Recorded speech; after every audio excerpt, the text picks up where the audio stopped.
fácil, digamos assim. Bom, ainda nessa questão de números, conforme eu disse aí, que os números da escravidão são números absurdos, que nos deixam assim espantados. Então, quando se fala de números, a gente também lança a luz na questão da mortalidade. Morreram milhões e milhões de pessoas no tráfico africano. Só do local da captura, que na maioria das vezes era o interior da África, só do trajeto que durava entre 5 a 6 meses, que era do interior da África ao litoral, morria cerca de entre 40% a 45% de negros escravos. Do litoral,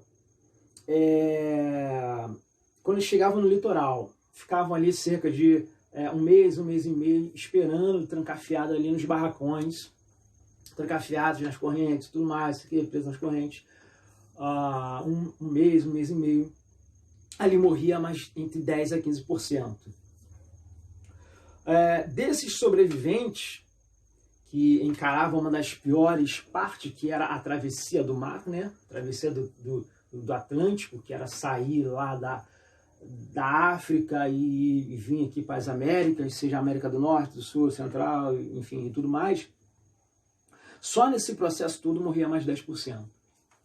Alguns se jogavam ao mar, alguns cometiam suicídio, porque não suportavam a ideia de se tornar escravos. Então, entre se tornar escravos e cometer o suicídio, eles achavam melhor cometer o suicídio. Então, claro que desses 10%, nem todos aí era suicídio, mas alguns ali eram maus tratos, má alimentação e tudo mais.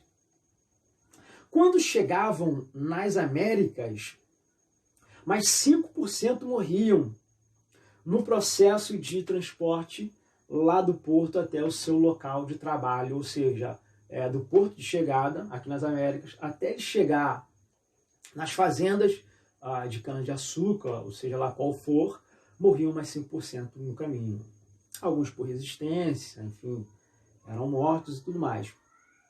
Aí, desse número, desses que restavam, mais 15% morria nos 3 primeiros anos de cativeiro. Por quê?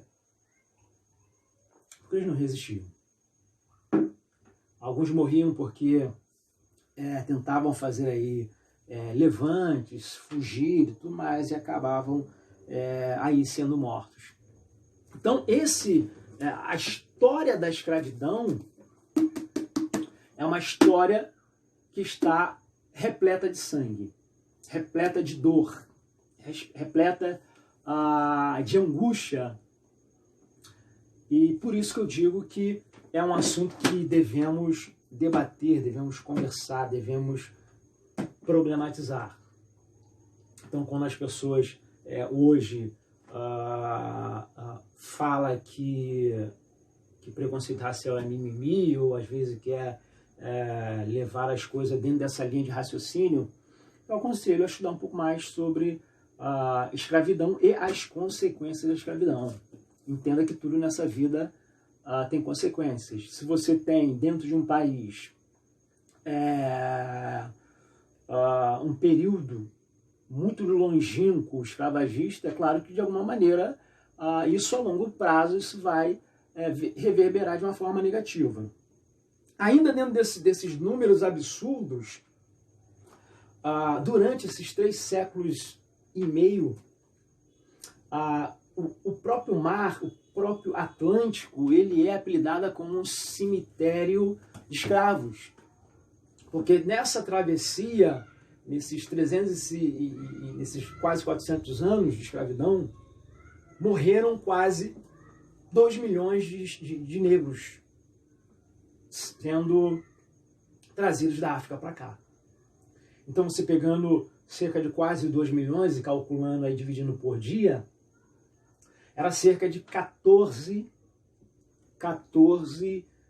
indivíduos escravizados jogados ao mar. 14 não vivos, mortos.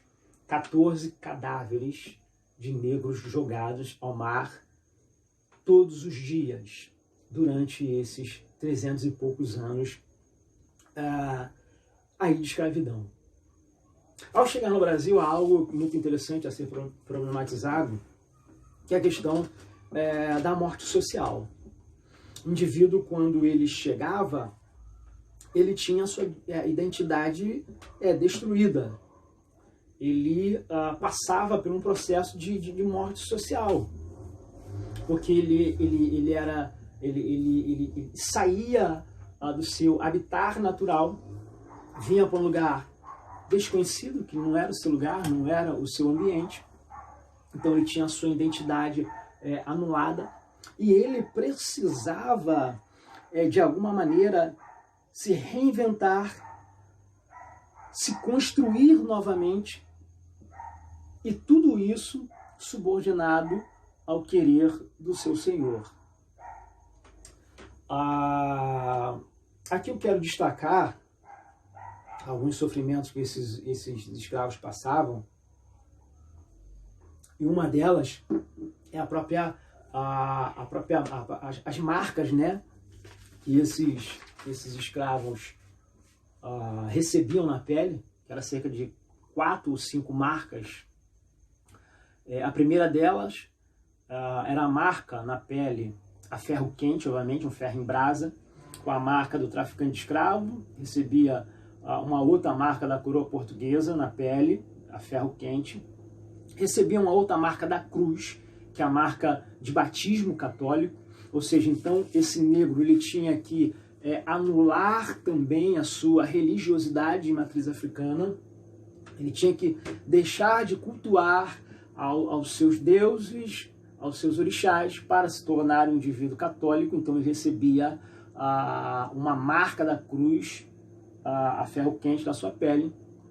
Ele recebia também a marca do dono quando ele chegava, e se por acaso ele fugisse, ele recebia uma quinta marca, que era um F, e dessa vez essa marca era no rosto, e esse F significava F de fujão.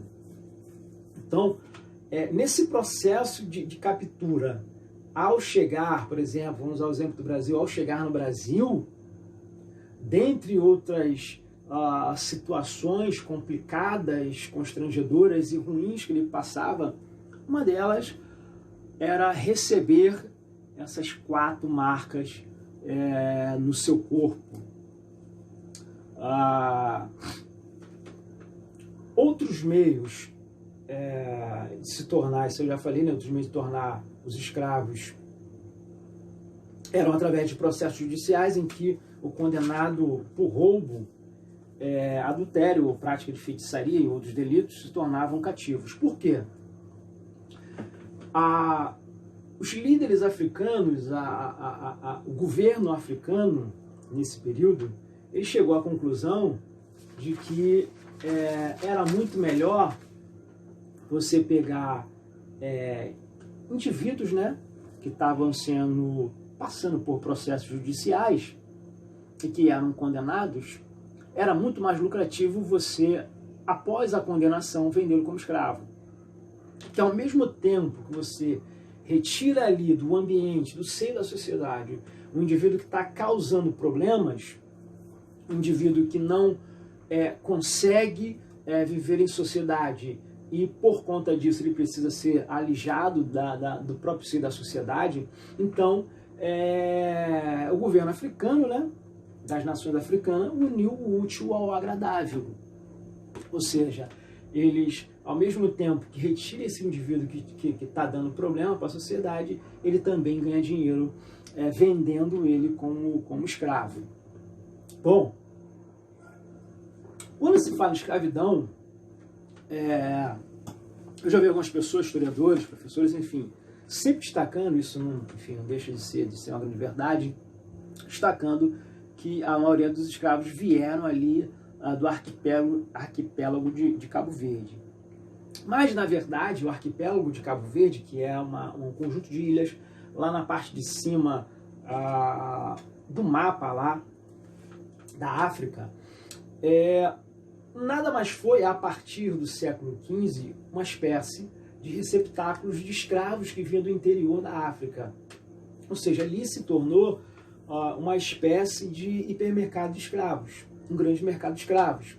Como era ali no litoral, então como era lá também na parte de cima do mapa, então quando os europeus desciam o litoral africano para parar, enfim, na África, para, enfim, fazer comércio ou ir para as Índias, o primeiro local de parada praticamente obrigatório era o arquipélago de Cabo Verde, que é o local mais próximo entre África e Europa. Então eles paravam ali para descansar um pouco, para se reabastecer de água, para se reabastecer de comidas e de outras coisas. Então, como aquele lugar era um lugar de parada obrigatória dos europeus, então todo o comércio de escravos meio que se deslocou para a ilha de Cabo Verde. Então ali foi durante muitos anos um grande entreposto de venda de escravos. Claro que hoje você olhando ali a ilha de Cabo Verde você nem imagina, porque é uma ilha muito bonita, é um arquipélago muito bonito. Mas ali foi, ali a partir do século XV, um lugar onde saiu muitos escravos vindo aí para o Brasil.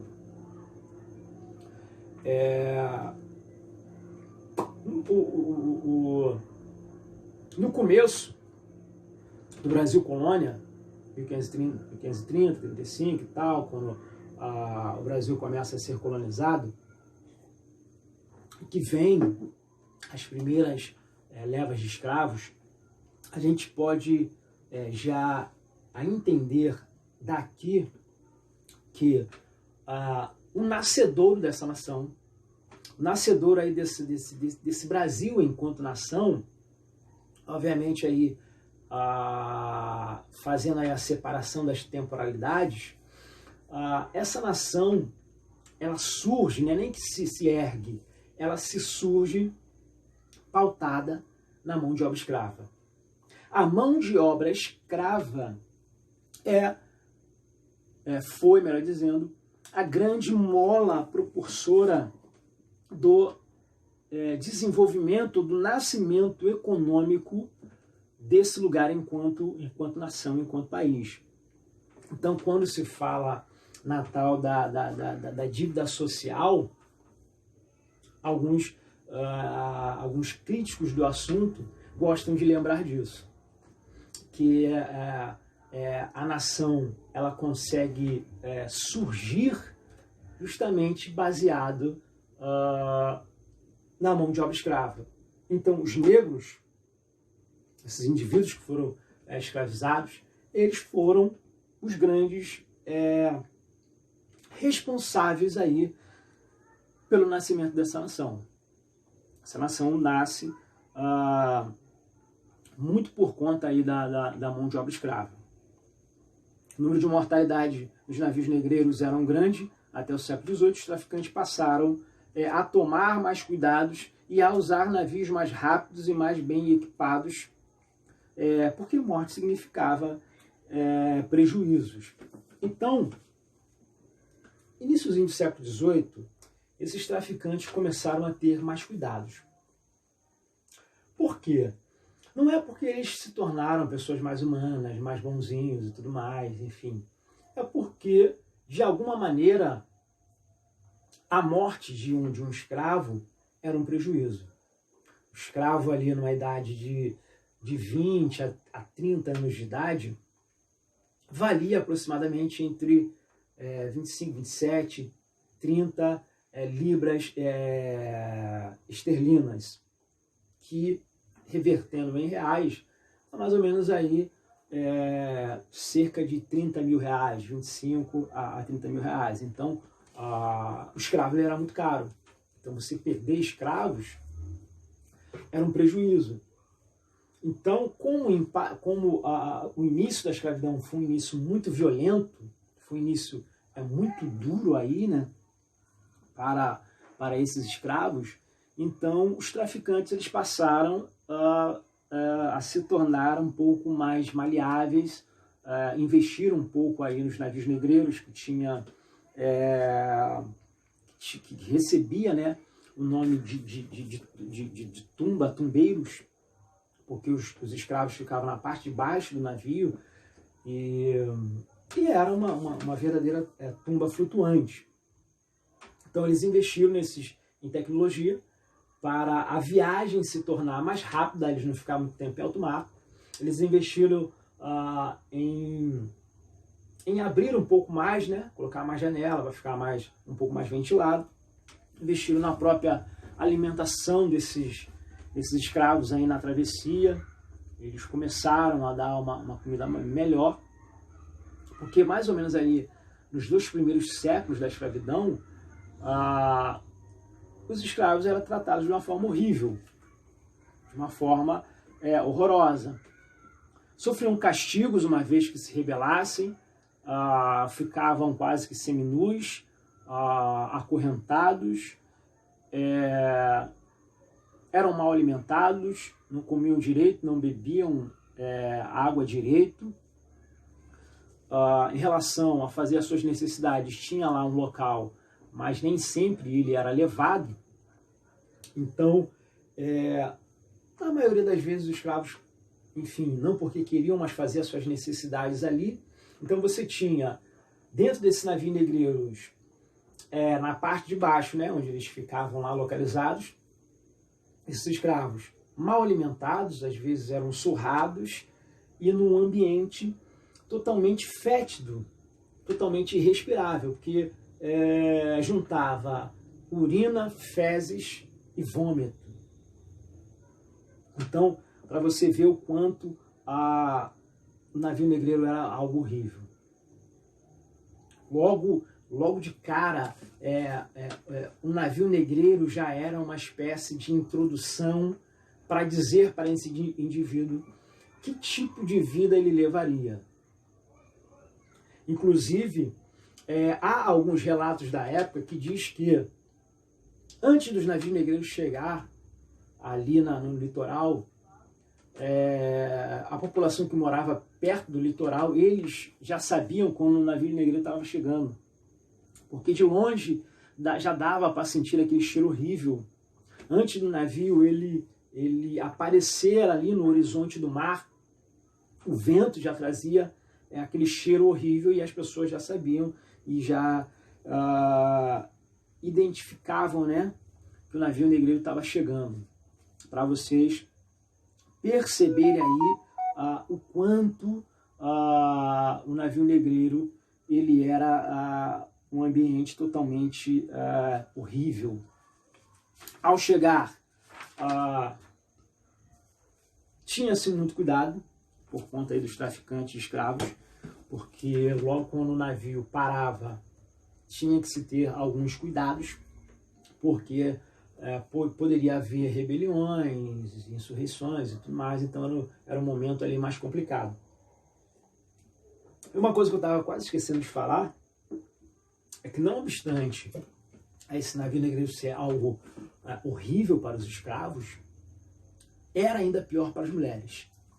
Que durante essa travessia, o capitão do navio, ele deixava, não é que deixava, ele dava, enfim, o direito para os marinheiros, né, que acompanhavam aí o capitão do navio, ele dava o direito de eles estuprarem as escravas a hora que quisesse, quando quisesse.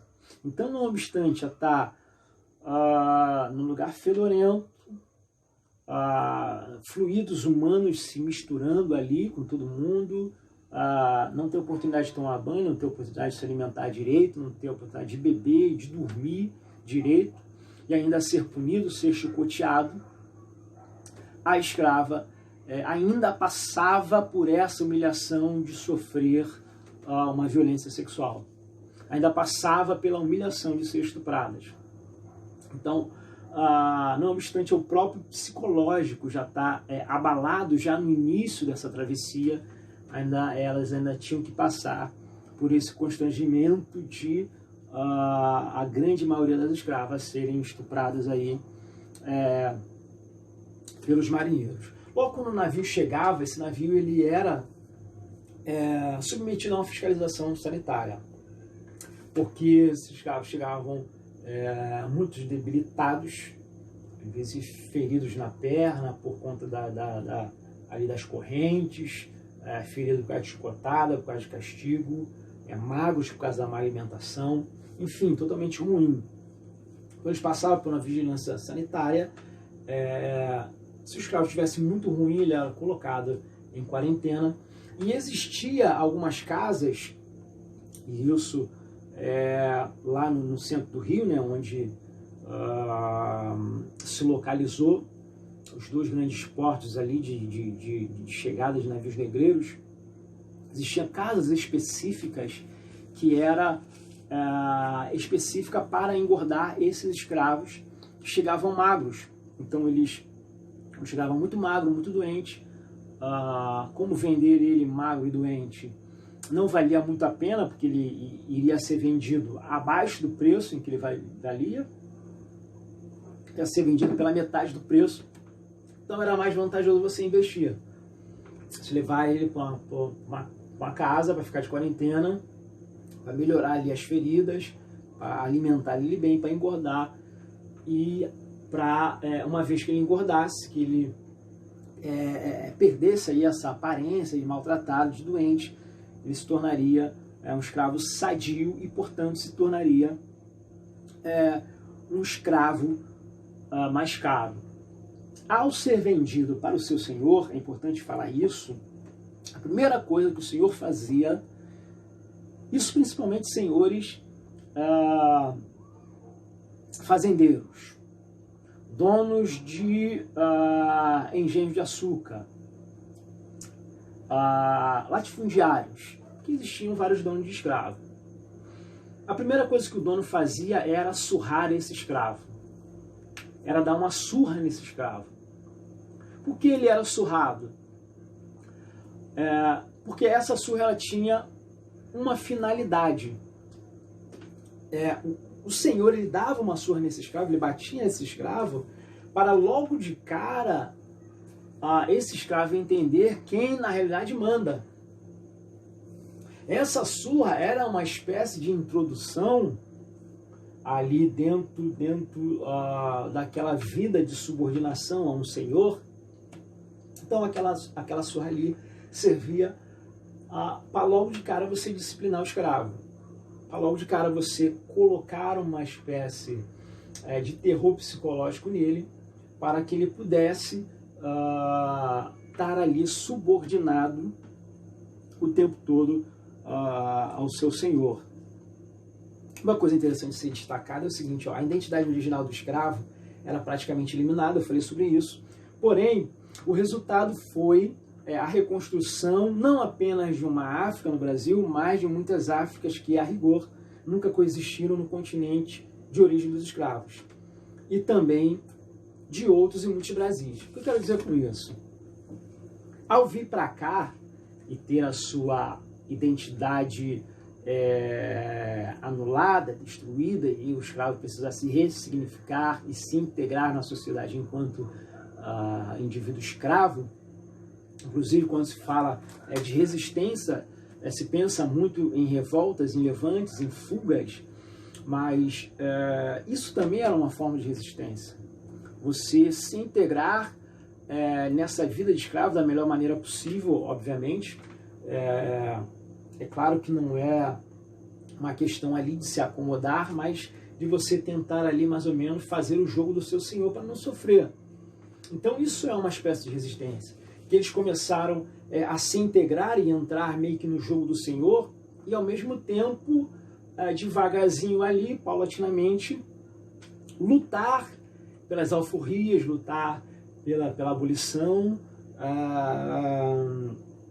enfim, construir ali os quilombos, que era coisas ali muito, muito, muito efêmera, surgia rápido, acabava rápido. Então, de alguma maneira, esse africano escravo, quando vem, ele tenta se reconstruir. E acontece um fenômeno social aqui muito interessante. O fenômeno social é que ao fazer isso, esse escravo ele faz surgir uma nova África. África essa que nem na África existia. Porque você tinha indivíduos ali, às vezes reunidos no mesmo lugar, de nações diferentes da África. Aí você tinha o cara de Moçambique, que se juntava com o cara de Guiné-Bissau, que juntava com o cara lá de Angola, que juntava com outro lugar. E aqui se juntavam, se integravam e fazia com isso surgir uma nova África. Aí surge aí religiões de matriz africana, candomblé, umbanda, mais à frente samba, capoeira, umas comidas típicas, enfim, uma série de coisas que